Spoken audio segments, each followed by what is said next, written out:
அனைவருக்கும் வணக்கம். எடுத்த உடனே பிணி வர்றதில்ல. நாள்பட்ட நோயாளியே நீங்க எடுத்த உடனே வர்றதே கிடையாது. உடல் மெல்ல மெல்ல தான் நோயா வரும், அறிகுறியா வரும், அப்புறம் நோயா வரும். நோய்களே முற்றி பிணியா மாறும். அந்த பிணியும் நம்ம தீர்க்கலாம். ஓகே. ஆனா நம்ம எப்படி ஒரு சின்ன விஷயத்த பெருசாக்கி, அதாவது சொல்லுவாங்க, பழமொழி சொல்லுவாங்க, பேனை பெருமாளாக்குற கதைன்னு சொல்லுவாங்க. அந்த மாதிரி நம்ம பண்ணிட்டு இருக்கோம் நம்ம வாழ்க்கையில. சரி, இப்ப நான் அந்த மாதிரி பாதிக்கப்பட்ட ஒரு விஷயம் என்னன்னா பிபி, பிளட் ப்ரெஷர்.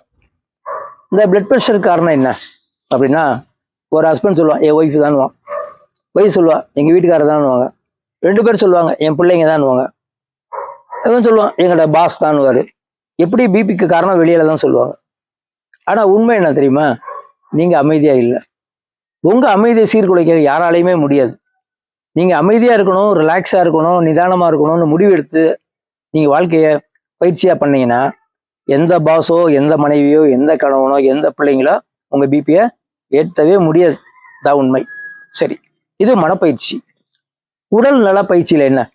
பேக்கெட் பண்ண உணவுகளை சாப்பிட்றது, எப்போ பாரு ஃப்ரிட்ஜிலேருந்து கூலாக தண்ணி சாப்பிட்றது, ஆர்டிஃபிஷியல் சால்ட், இந்த கடல்லேருந்து எடுக்கக்கூடிய சுத்தமான உப்பை சாப்பிடாம செயற்கை முறையில் தயார் செஞ்ச உப்பை சாப்பிட்றது, திருப்பி ஃபாஸ்ட் ஃபுட்டில் பழைய எண்ணெய்களை திருப்பி திருப்பி போட்டு செய்த பொருள்களை சாப்பிடுவது, நாள்பட்ட பொருள்களை பேக் பண்ணி வச்ச பொருள்களை சாப்பிட்றது, பேக்கரி ஐட்டம்ஸ், அதெல்லாம் ஹார்ட்டை பாதிக்கும்.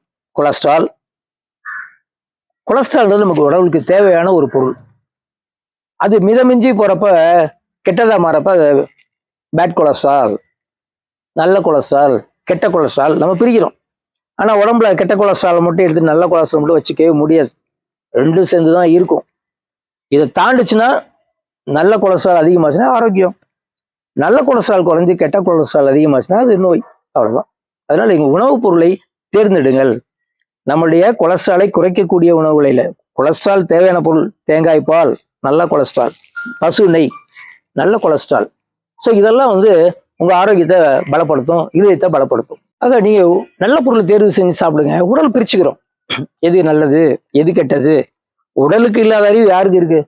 உடலுக்கு மெய் உணர்வுன்னு ஒன்று உண்டு, அதே பார்த்துக்கிறோம். நீங்கள் ரொம்ப அதிகமாக நெகட்டிவாக சேர்த்தாதான் ரொம்ப கஷ்டப்படும். நீங்கள் ஆரோக்கியமாக சாப்பிடுங்க, அது நெகட்டிவாக இருந்தால் குறைச்சிரும், பாசிட்டிவாக இருந்தால் இன்க்ரீஸ் பண்ணிடும். ஓகே. ஸோ உணவுகளை தேர்வு செய்து சாப்பிடுங்க. ஹார்ட்டை பற்றி பயப்படாமல் இருக்கலாம்.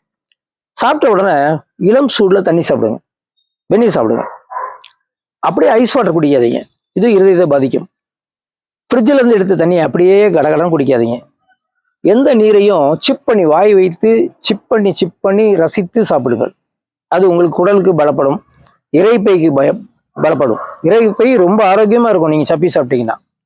ஸோ தண்ணீரும் உங்களுடைய இருதய பலத்தை அதிகப்படுத்தும். ஓகேங்களா?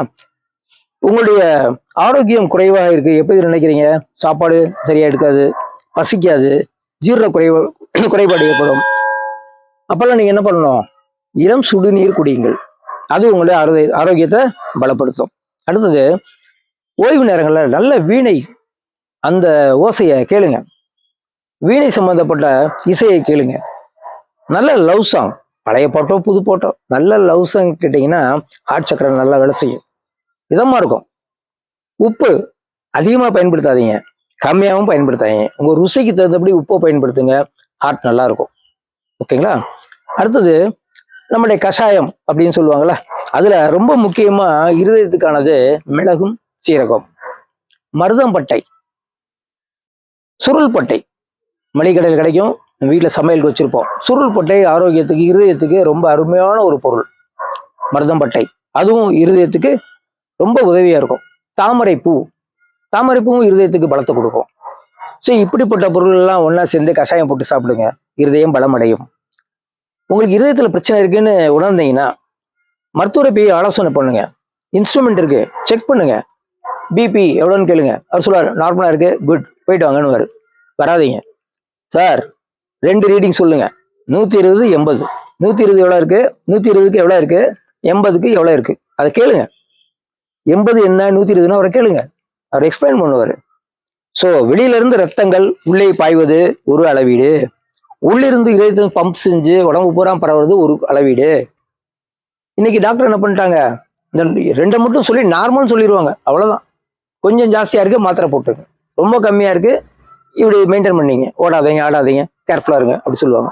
நம்ம என்ன சொல்கிறோம், இருதயத்தை பலப்படுத்துங்கள்.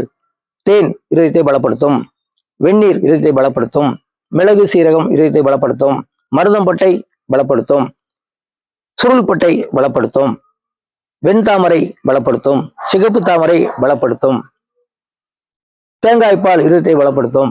இதை விட என்ன வேணுங்க? இருதயத்தை பலப்படுத்தக்கூடிய அத்தனை பொருளையும் சாப்பிட்டே வாங்க, எதுவுமே ஆகாது. உடம்பு பிரிச்சுக்கிறோம், அதுல கொஞ்சம் கொலஸ்ட்ரால் அதிகமாக உடம்பு பிரிச்சுக்கிறோம். நீங்க கஷ்டமே பட வேணாம், நீங்க அப்படியே லட்டு மாதிரி எடுத்து சாப்பிடணும் அவசியமே இல்லை, உடலுக்கு இல்லாத அறிவா அது பார்த்துக்கிறோம். அடுத்தது பிபிக்கு மாத்திரை சாப்பிட்டீங்கன்னா கொஞ்ச நாள் சாப்பிட்டு அந்த பய உணர்வு போற வரைக்கும் சாப்பிடுங்க. நார்மல் ஐட்டம் ஸ்டாப் பண்ணிட்டு இயற்கை முறைக்கு வாங்க. பிபின்னு ஒன்று இருந்தா அதிகமாக இருந்தால் எளிமையான நடைபயிற்சி பண்ணுங்க. நடைபயிற்சி 20லேருந்து 40 நிமிஷம் நடக்கணும். உடல் பருமனாக இருந்து நடக்க கஷ்டப்பட்டீங்கன்னா 20 நிமிஷம் நடங்க. லீனா நார்மலாக இருந்தீங்கன்னா 40 நிமிஷம் நடங்க. ஒவ்வொரு நாளும் பயிற்சி செய்ய. தூங்க போவதற்கு முன்னதாக 10 நிமிடம் குறுநடை நடந்தீங்கன்னா இரவு சாப்பிட்ட உணவு செரிமனாகி கொலஸ்ட்ரால் ஃபார்ம் ஆகாது, இருதயத்தை பாதிக்காது. அடுத்தது இரவு உணவை முடிந்த அளவு சீக்கிரமா, அதாவது 6:30 மணி 7 மணிக்குள்ள சாப்பிடணும். அப்ப நீங்க கொலஸ்ட்ரால் பத்தி கவலைப்பட வேணாம். காலையில சாப்பிட்டது, மத்தியானம் சாப்பிட்டது, நைட் சாப்பிட்டது எல்லாமே அன்னைக்கு 10 மணியோட பர்ஃபெக்ட் ஆகி தன்னுடைய பொசிஷன்ல, அதாவது தன் வேலையை செஞ்சுட்டு இருக்கும். இரவு முழுதும் உங்க கழிவுகள் சுத்திகரிப்பு செய்து காலையில ஃப்ரெஷ்ஷா ஆரோக்கியமா எந்திரிப்பீங்க. அதனால இருதயத்தை பத்தி பயப்படாதீங்க, தைரியமா இருங்க. இந்த மாதிரி உணவுப் பொருளை சேர்த்துக்குங்க. அதெல்லாம் கடையில லேகியமா விற்கிது, அதை வாங்கி சாப்பிடுங்க. இளம் உடற்பயிற்சி பண்ணுங்க. எதையுமே சப்தமா பேசாதீங்க, அதிகார துணியில பேசாதீங்க. மென்மையா தன்மையா பேச முயற்சி பண்ணுங்க, உங்க பிபி ரைஸ் ஆகாது. எந்த நபர் உங்க பிபி ஏத்துவாரு நீங்க டிசைட் பண்ணீங்களா அவங்ககிட்ட தள்ளி நில்லுங்க. இல்ல அவங்ககிட்ட தன்மையா எப்படி நடக்கணும்னு நீங்க பிளான் பண்ணீங்க. உங்க பிபி ஏத்தாத அளவுக்கு நீங்க தான் பயிற்சி பண்ணிட்டே இருக்கு. எல்லாமே பயிற்சி தான், பெரிய விஷயம் ஒண்ணுமே கிடையாது. பிபின்றது உங்க கையில தான் இருக்கு, டாக்டர்கிட்ட கிடையாது, மாத்திரையில கிடையாது. உங்களுடைய உணவு பழக்கம், சாப்பிடும் முறை, சாப்பிடும் நேரம், தேர்வு செய்யப்பட்ட கஷாயங்கள், லேகியங்கள், இதுவே உங்க ஆரோக்கியத்தை மேம்படுத்தும். இருதயம் உங்களுடைய உற்ற நண்பன் அப்படின்னு நினைச்சுங்க, அதுதான் உண்மை. ஸோ நீங்க படபடப்பா டென்ஷன், ஒரு பஸ் போச்சுன்னா போட்டோம், அடுத்த பஸ்ல போங்க, அடுத்த மறுநாள் சீக்கிரமா கிளம்புங்க. ஏன் படபடப்பா இருக்கீங்க? ஏன் எப்பவுமே எரிச்சலா இருக்கீங்க? ஏன் கோபமாவே இருக்கிறீங்க? முடிஞ்ச அளவுக்கு நிதானமா சமாதானமா இருக்க பாருங்க. பைபிள்ல சொல்லுவாங்க, சமாதானம் செய்வோர் ஆசீர்வதிக்கப்பட்டவர்கள் அப்படின்னா. சமாதானம், நம்ம சமாதானமா இருந்தாதான் இன்னொரு ஆளே சமாதானப்படுத்த முடியும். நீங்க சமாதானமா இருங்க, உங்க பேக் எடுக்கிறத சமாதானமா இருங்க, டோரை முறையில சமாதானமா இருங்க, எந்த வேலை செய்யணும் சமாதானமாக வேலை செய்யுங்க, உங்க பிபி குறையும். ஸோ தளர்வாக, ஓய்வாக, நிதானமாக, சமாதானத்துடன் உங்கள் வாழ்க்கையை ஆரம்பிக்கும் பொழுதும் இரவு தூங்க போகும் பொழுதும் இந்த சமாதானம்ன்ற வார்த்தையை பயன்படுத்தி வாழ்ந்தீங்கன்னா உங்களுக்கு பிபியே வராது. நன்றி.